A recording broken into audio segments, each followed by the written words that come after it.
Hello everyone, இந்த வீடியோவில் என்ன பார்க்க போகிறோன்னா செட் 2018 டிஎன் செட் 2018 கேட்ட கொஷின் என்னென்னு பாருங்கள். The equilibrium constant for the formation of nickel complex கொடுத்துருக்காங்க. is 10 to the power of 10-fold greater than the equilibrium constant for the formation of இன்னொரு நிக்கல் காம்ப்ளெக்ஸ். இங்கே வந்து லிகாண்ட் வந்து ammonia, அந்த first காம்ப்ளெக்ஸில் ligand வந்து ethylene டைஎல். So இப்போ equilibrium constant வந்து இந்த காம்ப்ளெக்ஸுக்கு 10 to the power of 10ங்கிற அளவுக்கு வந்து கிரேட்டராக இருக்க என்ன காரணம்னு கேட்குறாங்க. So 4 option: 1 Jahn Teller effect, 2 chelate effect, 3 வந்து crystal field effect, 4th one வந்து அமோனாலிசிஸ். சரி, நம்ம ஆன்சர் நான் பார்க்கறதுக்கு முன்னாடி நான் கொடுத்துக்கிற ஆப்ஷனில் இருக்கக்கூடியதை சும்மா கொஞ்சம் ப்ரீஃபாக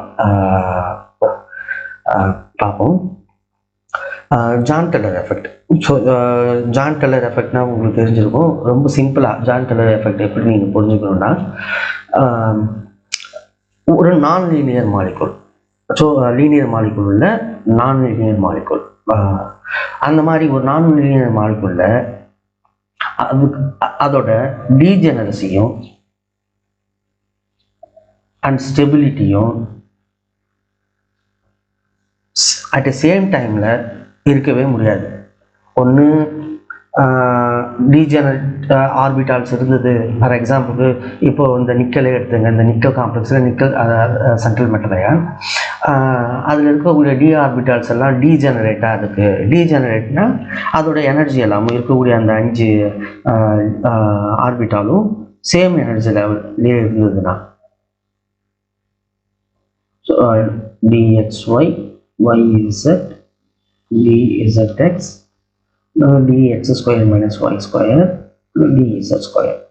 ஸோ இந்த 5 ஆர்பிட்டாலோட எனர்ஜியும் சேம் லெவல்லே இருக்குன்னா அதுதான் நம்ம வந்து டீஜெனரேட் ஆர்பிட்டால்ஸ் நம்ம சொல்லுவோம். ஸோ அப்போ காம்ப்ளெக்ஸ் ஸ்டேபிளாக இருக்கணும்னா இந்த டீஜெனரசியை அந்த சென்ட்ரல் மெட்டல் அயன் இழக்கணும். ஸோ இதுதான் வந்து ஜான் டெல்லர் எஃபெக்ட். ஸோ பெரும்பாலும் ஜான் டெல்லர் எஃபெக்ட் வந்து ஆக்டாஹெட்ரல் காம்ப்ளெக்ஸஸில் ரொம்ப ஃபெமிலியராகவே ஆப்ரேட் ஆகக்கூடிய ஒரு எஃபெக்ட் இது. ஸோ ஜான் டெல்லர் எஃபெக்ட்னா என்னன்னு புரிஞ்சுது அவங்களுக்கு. ஸோ ரொம்ப சிம்பிளாக ஒரு நான் லீனியர் மாலிகுல் ஸ்டெபிலிட்டி அட்டைன் பண்ணணும்னா அது டீஜெனரசி இழக்கணும். ஸோ இதுதான் ஜான் டெல்லர் எஃபெக்ட். சரி, கீலேட் எஃபெக்ட். கீலேட் எஃபெக்ட்னா ஒன்றும் இல்லை, ரிங் ஃபார்மேஷன். ஸோ வந்து நமக்கு லிகாண்ட் வந்து சென்ட்ரல் மெட்டல் அயனோட கோஆர்டினேட் ஆகும்போது நமக்கு வந்து ஒரு 5 மெம்பர் ரிங்கோ இல்லை 6 மெம்பர் ரிங்கோ இல்லை அந்த மாதிரி சம் ரிங் வந்து நமக்கு வந்து ஃபார்ம் ஆகும். இப்போ நம்ம இங்கே நிக்கல் காம்ப்ளெக்ஸ் எடுத்துக்கிங்க, ஃபஸ்ட்டில் எத்திலீன் டைஎம்னு கொடுத்துருக்காங்க. ஸோ நிக்கல் வந்து +2 ஸ்டேட்டில் இருக்குது, அது ஒரு ஆக்டாஹெட்ரல் காம்ப்ளெக்ஸ். ஸோ ஈக்குவட்டோரியல் பொசிஷனில் நமக்கு 4 லிகாண்டுக்கான வேக்கன்சி, ஆக்சியலில் மேலே 1 கீழே 1, ஸோ 2 லிகாண்ட். கோஆர்டினேஷன் நம்பர் 6, அது ஒரு ஆக்டாஹெட்ரல் காம்ப்ளெக்ஸ். இப்போது நம்ம எத்திலீன் டைஎம்என் எப்படி நமக்கு அது வந்து கோஆர்டினேட் ஆகும் ஒன்று பார்த்தீங்கன்னா, அந்த சென்ட்ரல் மெட்டல் அயனோட எத்திலீன் டைஎம்என் தெரியும் உங்களுக்கு. ஸோ நைட்ரஜன் வழியாக கோஆர்டினேட் ஆகிருக்கும்.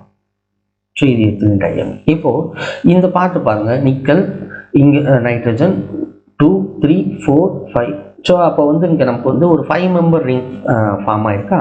ஸோ இது வந்து ஒரு 5 மெம்பர் ரிங். ஸோ இது போல் ரிங் ஃபார்மேஷன் இருந்தாலே அந்த காம்ப்ளெக்ஸ் வந்து ஸ்டெபிலிட்டி அட்டைன் பண்ணும். ஸோ இதுதான் நமக்கு அந்த கீலேட் எஃபெக்ட். ஸோ நமக்கு லிகாண்ட் வந்து இது போல் எத்திலீன் டைஎம்என் மாதிரியான லிகாண்ட் கூட இந்த சென்ட்ரல் மெட்டல் அயன் வந்து இது போல் ஒரு ரிங் ஸ்ட்ரக்சரும் ஃபார்ம் பண்ணியிருக்கு. ஸோ இது கீலேட் எஃபெக்ட். ஓகே, கீலேட் எஃபெக்ட் எப்போதுமே நமக்கு வந்து காம்ப்ளெக்ஸுக்கு வந்து ஸ்டெபிலிட்டியை மட்டும்தான் கொடுக்கும். ஸோ அது கீலேஷன்னாலே ஸ்டெபிலிட்டி தான். சரி, அடுத்தது crystal field effect. Crystal field எஃபெக்ட்னா என்னென்னா ஒன்றும் இல்லை. இப்போ நீங்கள் ஒரு ஏதோ கிறிஸ்டல் எடுத்துங்க, இப்போ சோடியம் குளோரைட் கிறிஸ்டல் எடுத்தீங்க, சோடியம் குளோரைடில் Na+Cl- அயான்ஸ் இருக்கும். ஸோ அப்போ நம்ம இந்த சோடியம் குளோரைட் கிறிஸ்டலில் நம்ம வெளியிலேருந்து என்ன பண்ணுறோன்னா எக்ஸ்டர்னலாக நம்ம வந்து எலக்ட்ரிக் ஃபீல்டு அப்ளை பண்ணுறோம். ஸோ இதை சுற்றி. ஸோ இப்படி நம்ம அப்ளை பண்ணும்போது அந்த எலக்ட்ரிக் ஃபீல்டோட இந்த கிறிஸ்டல் லாட்டிஸில் இருக்கக்கூடிய இந்த அயன்ஸ் எல்லாம் என்ன பண்ணால் இன்ட்ராக்ட் பண்ணி அந்த கிறிஸ்டல் லாட்டிஸில் சம் வைப்ரேஷன்ஸ் வந்து ப்ரொடியூஸ் ஆகும். ஸோ இந்த எஃபெக்ட்டுக்கு பேர் தான் என்னென்னா கிறிஸ்டல் ஃபீல்டு எஃபெக்ட். ஸோ இதை வந்து நீங்கள் இது அப்படியே நீங்கள் எப்படி நம்ம மெட்டல் காம்ப்ளெக்ஸில் எப்படி நீங்கள் இதை பார்க்கணுன்னா நம்ம சென்ட்ரல் மெட்டல் அயனுக்கு இங்கே அதே நிக்கல் இருக்குது, நிக்கல் 2+ இருக்குது. ஸோ நமக்கு லிகாண்டுங்கிறது நம்ம நிக்கலோட கோஆர்டினேட் பாண்டை ஃபார்ம் பண்ண அதை என்ன பண்ணியிருக்குன்னா சரௌண்ட் பண்ணியிருக்குன்னு வைங்க. ஸோ லிகாண்ட் எல்லாமே வந்து எலக்ட்ரான் ரிச் ஸ்பீசிஸ். ஒன்று வந்து நெகட்டிவ்லி சார்ஜாக இருக்கலாம், அப்படி இல்லைன்னா வந்து அது எலக்ட்ரான் பேரை வச்சுருக்கலாம். ஒரு எலக்ட்ரான் பேரை டொனேட் பண்ணி தான் நமக்கு இந்த சென்ட்ரல் மெட்டல் அயன் கூட நமக்கு இது பாண்ட் ஃபார்மேஷன் இன்வால்வ் ஆகும். ஸோ அப்போது லிகாண்டை நம்ம எப்படி பார்க்கலான்னா அதை ஒரு பாயிண்ட் சார்ஜாக பார்க்கலாம், நெகட்டிவ்லி சார்ஜ் பார்ட்டிக்கலாம். ஸோ கரண்ட்டு தானே, ஸோ எலக்ட்ரானுனாலே நமக்கு வந்து கரண்ட்டு தானே. ஸோ அப்போது எப்படி நம்ம கிறிஸ்டல் லாட்டிஸில் அந்த எலக்ட்ரிக் ஃபீல்டு வந்து சம் வைப்ரேஷன்ஸை உண்டு பண்ணுதோ, அதே போலவே இந்த லிகாண்ட் எல்லாம் நம்ம சென்ட்ரல் மெட்டல் அயனை சரௌண்ட் பண்ணும்போது இந்த சென்ட்ரல் மெட்டல் அயனில் இருக்கக்கூடிய இந்த டி ஆர்பிட்டால் இருக்கும், இந்த டி ஆர்பிட்டால் எல்லாமே என்ன பண்ணால் அதோட டீஜெனரன்சியாக இழந்துடும். ஸோ இதுதான் கிறிஸ்டல் ஃபீல்டு எஃபெக்ட். உங்களுக்கு நல்லா தெரியுது. அமோனாலிசிஸ்னால் ஒன்றும் இல்லை, அது வந்து ஹைட்ராலிசிஸ் பண்ணலாம். ஸோ ஹைட்ராலிசிஸ்னால் என்ன, நம்ம வாட்டரை வந்து சால்வெட்டாக யூஸ் பண்ணி ரியாக்ஷன் பர்ஃபார்ம் பண்ணோம்னா அது வந்து ஹைட்ராலிசிஸ். அமோனாலிசிஸ்ங்கிறது ஒன்றும் இல்லை, அமோனியா சால்வெண்ட், அவ்வளோதான். சரி, இப்போ இந்த கொஷினுக்கு வாங்க.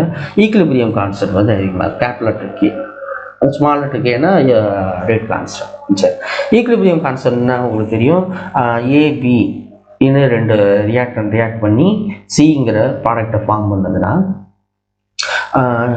ஒரு சர்டன் பாயிண்டில் என்ன ஆகுன்னு பார்த்தீங்கன்னா அந்த ரியாக்ஷன் மிக்சரில் வந்து சம் அமௌண்ட் ஆஃப் சி வந்து அதுவும் இருக்கும், சம் போர்ஷன் அந்த ஏபியும் அன்ரியாக்டடாக அப்படியே இருக்கும். நம்ம ரியாக்ஷன் மிக்சரில் ஒரு சர்டன் பர்சன்டேஜுக்கு மேலே சியோட ஃபார்மேஷன் வந்து இருக்காது. ஃபார் எக்ஸாம்பிள் இப்போ வந்து 17 எடுத்துங்க, 70% இது ஃபார்ம் பண்ணிச்சுன்னா மீதி அந்த ரியாக்ஷன் மிக்சரில் 30% வந்து ஏஎன்பியோட அந்த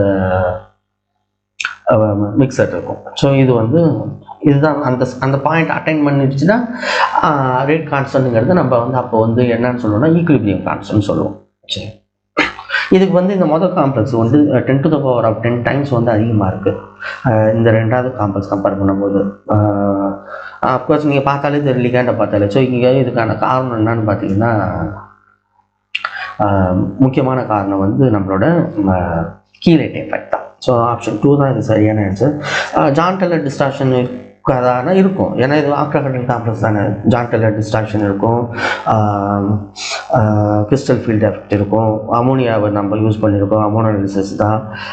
இருந்தாலும் வந்து நம்ம இதை வந்து மற்ற எஃபெக்டை விட இந்த ஸ்டெபிலிட்டி இந்த அளவுக்கு அதுக்கு இந்த ஈக்லிபிரியம் கான்ஸ்டன்ட் அதிகமாக இருக்கிறது ரீசன் பார்த்தீங்கன்னா கீலேட் எஃபெக்ட்.